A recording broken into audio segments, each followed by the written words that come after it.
G'day, my name's Gianni and I'm the executive producer of SIFTER.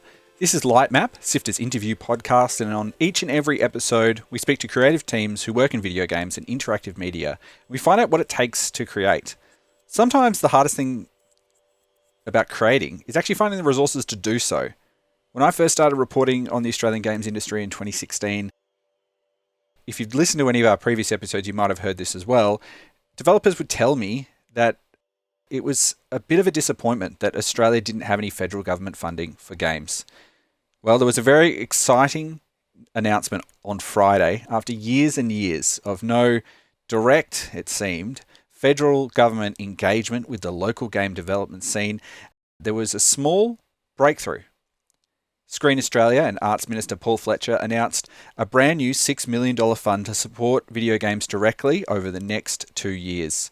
On this episode, we've spoken to developers about the impact of the original Australian Interactive Games Fund, which was cancelled by this federal government in 2014, what the peak body IGEA has to say of how we got to this point, and the head of online that is running the program at Screen Australia breaks down how it's all going to work. Plus, we'll find out what developers think about the prospects of this future investment, as well as another tax offset scheme called the Digital Games Tax Offset, which is yet to go through Parliament, but is promised to go through soon. So, let's jump in. Articles to read, videos to watch, and podcasts to listen to. SIFTER.com.au. In the 7 years that I've been doing this podcast, I've spoken to many developers, and they've told me that a lot of them were really disappointed that funding opportunities in Australia had dried up. That has changed a little bit. There's been a lot more investment in the local industry in the last 6 to 12 months, even 18 months or so. But over that time, there was a disappointment that there wasn't any federal government support. Film Victoria, or Vic Screen as it's called now, has for many years supported its local industry. But if you're in a state that didn't have a strong investment from your state film agency or state screen agency, then you were kind of out of luck. Well, there was a fund in place at one point. It was called the Australian Interactive Games Fund. And it was a $20 million fund budgeted for that would distribute funding, production and development funding to game developers. In its first year, it distributed around $4 million with a mix of game development and production funding for an industry building capacity as well, for things like Global Game Jam, for the Arcade Co-working Space and the GCAP conference. Well, Paul Turbett of Black Lab Games was one of the recipients of this initial funding for Starhammer: The Vanguard Prophecy. It was a tactical space game, and it made a big difference to that company, bringing it to where it is today, where they've just recently finished Warhammer 40k Battle Sector and Battlestar Galactica Deadlock. Let's hear what Paul had to say. I've actually said this many times, that is the catalyst for where we are now. If we hadn't got that, Black Lab would probably still be a hobby of mine, working, which I did on the weekends while I worked somewhere else. That small amount of funding was what allowed me to take this to a full-time job, to get Anthony and others involved, to get the publishing contract, which led to Battlestar, which led to Warhammer. So there's a linear direct line from that small amount of funding to where we are now. Yeah. It absolutely made a difference. The Australian Interactive Games Fund was cancelled in 2014, with money still left to spend. It was cancelled when the current federal government came to power. And as I mentioned, some states like Victoria have invested millions and millions of dollars in their local industry, but in that time, there's been no direct funding for games from the lead screen agency in the country. But on Friday, Federal Arts Minister Paul Fletcher announced a new fund for developing the games industry. It's called the Games Expansion Pack. It's a 2-year funding program of $6 million, supporting projects up to $500,000 in value with direct grant funding, and it's aimed at the emerging sector.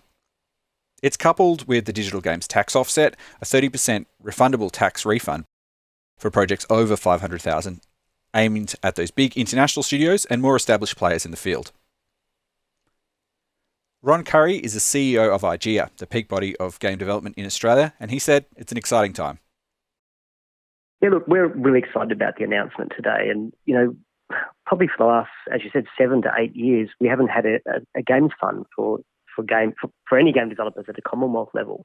It was the Interactive Games Fund that we did have was squashed by the current government pretty much as they came into power. So we've been working since then with the government around getting appropriate funding for the video game industry.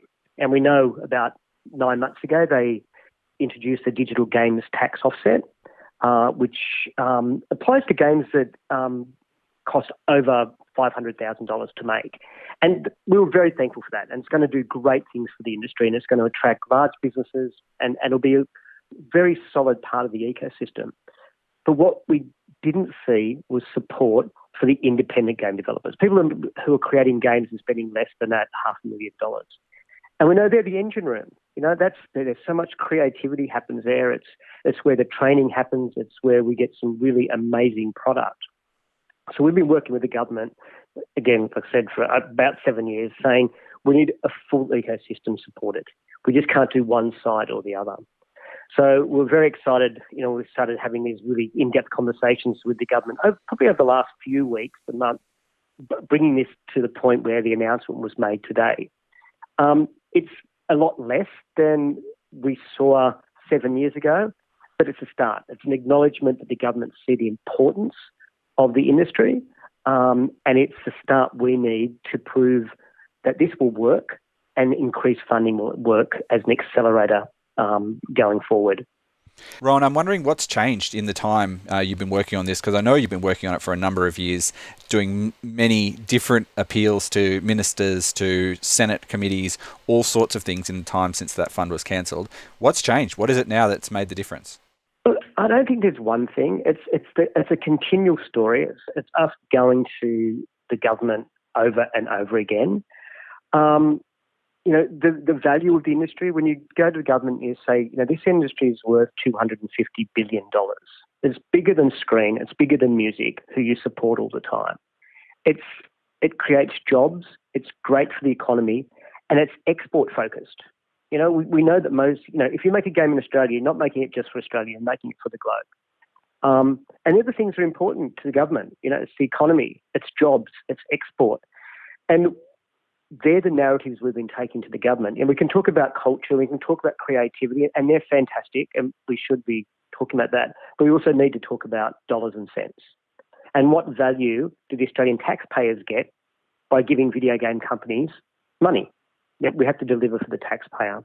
And I think what we've done is we've prosecuted that argument really well with the government. It's taken them a while. They're looking around the world and going, wow, why are there 17,000 game developers in Canada and 1,200 in Australia? Why have they got $3 billion contributing to GDP and we can't hit 200 million here? They're the sort of conversations we've been having over the years. It takes time. There's a lot of people you need to convince.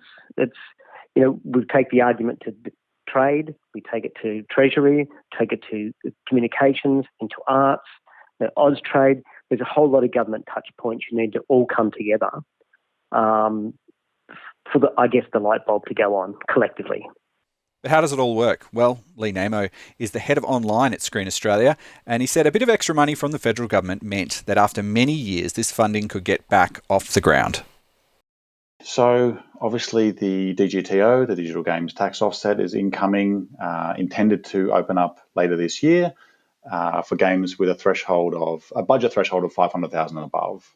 There is clearly a gap there for games with a budget of below $500,000. So for a number of different reasons, we looked at that gap and what support Screen Australia could offer, and thought it was an opportune time to get back into games funding for projects with a budget of $500,000 and below. So, those smaller to medium independent studios that aren't able to access that support, we wanted to make sure there was support across the whole range of, budgets for games. Which is vital, right? Like you look at, the latest success story out of Australia, Unpacking, and that's making waves internationally. So we wanted to be there to support those kind of games. And the timing was right. It's no secret that we've been given some new money from the federal government for this financial year and next. So some of that money has been allocated to games, which is really exciting. It's interesting that you mentioned Unpacking, because Witchbeam was one of the original recipients of the Australian Interactive Games Fund back in the day for their first game, Assault Android Cactus. And I'm just wondering, with every funding or grant or investment or anything? I know that screen agencies go and have a look at the impact of what that funding has done. Do you have an idea of the studios and the games companies that were originally funded by the old scheme, and what sort of impact that had when it was around? Yeah, to a degree. I mean, things moved pretty quickly, and that was 2014. I think we were just chatting about off air that that funding was ended. So that's 8 years ago now. But look, you look at the games industry in Australia and how healthy it is. We want to be part of that, and jumping on board to help. I've been working with Tim Phillips, who was one of the investment managers back when we had that original games funding. So he's come on board as a consultant to help. So he's got that historical knowledge about the impact. And yeah, hopefully we can have a kind of similar impact. It is slightly different. That previous funding was both production or games development funding and enterprise, and we've kind of put them into one in this new expansion pack fund.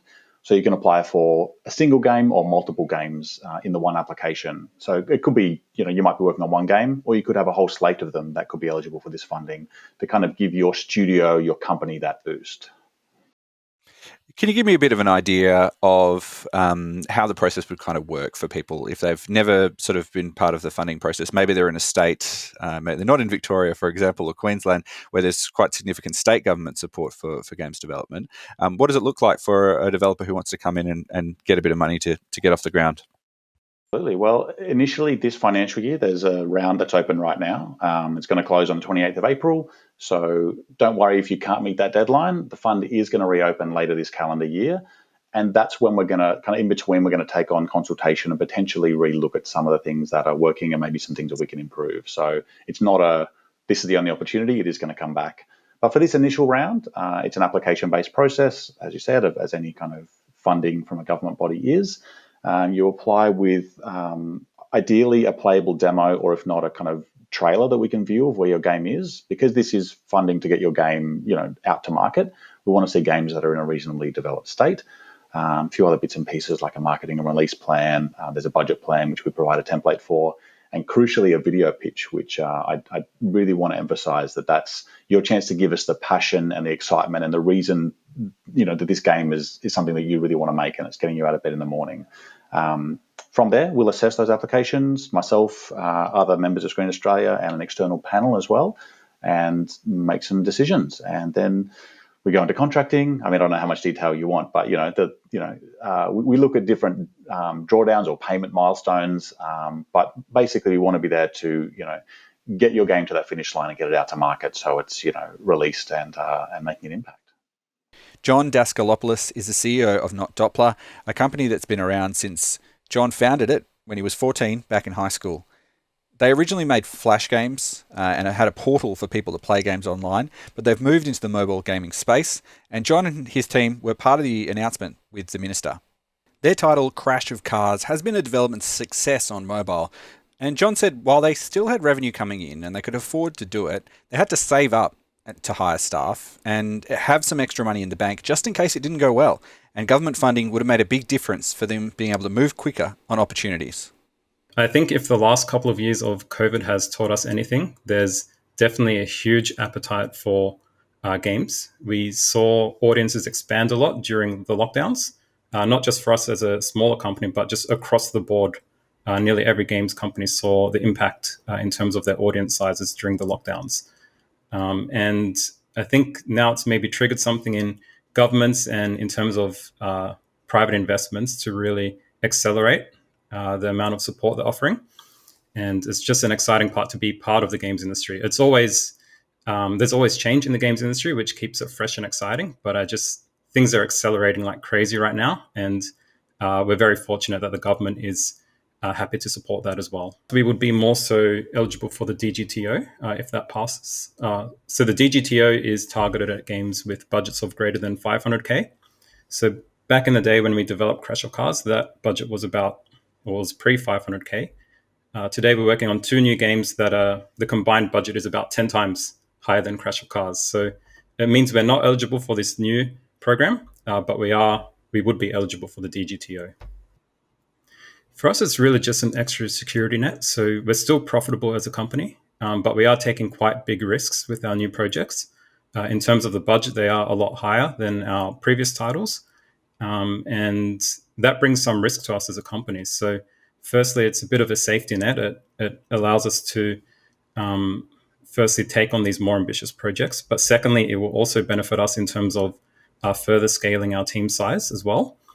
Just basically access to the extra funds that we can then use to reinvest in further hires, especially some niche roles that are really hard to hire for locally.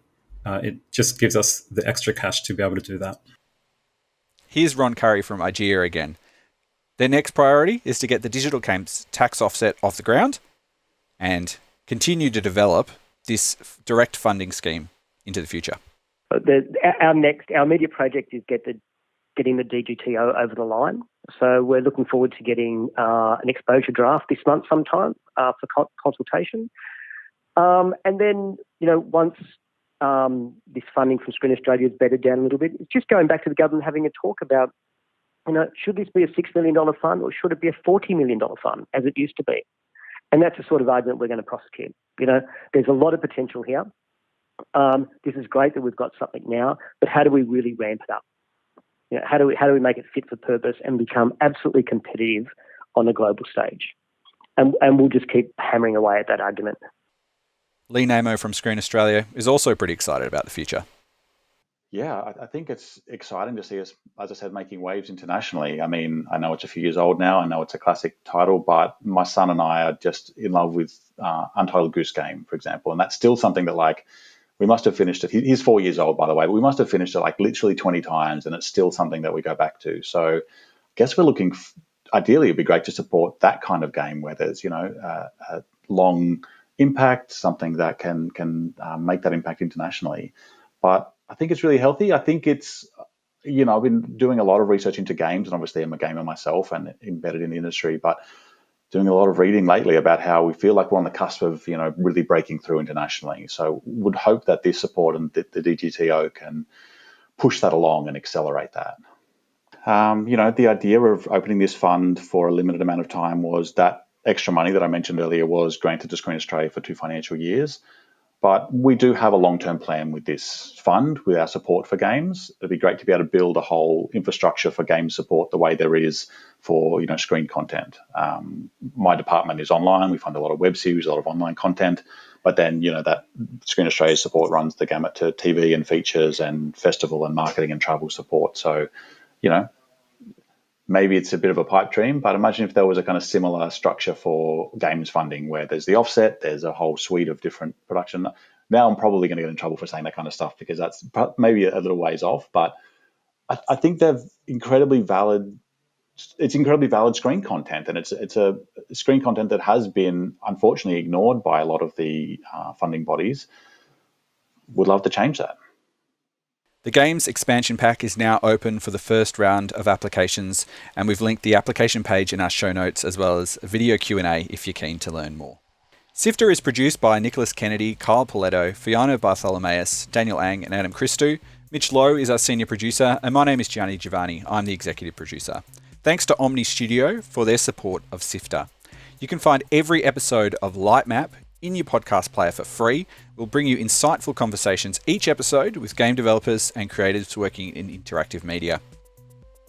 We've got 2 other podcasts in the network, Mainstream, which is our review show, where the SIFTER team sits down and discusses the biggest and best new video games and give you analysis of what works, what didn't, and ultimately if we had fun. We also have a lot of guests on that show as well, so if you're interested to other perspectives, that's the place to go. We also, each week on a Sunday, release Walkthrough. It's SIFTER's weekly gaming news show, and it wraps and explains the news for you so you can keep up to date. You can head to our website, sifter.com.au, for links to all of our podcasts, to read articles, to watch our gameplay videos, and more. So that's sifter.com.au. And if you want to support independent gaming journalism in Australia, why not head to the SIFTER store? And you can pick up an Australian-designed, video game-inspired shirt with unique designs you're going to love. That's sifter.store. And if you head to our website, you can go to sifter.com.au and click merch up the top. That's all for this episode of Lightmap. Until next time, have fun.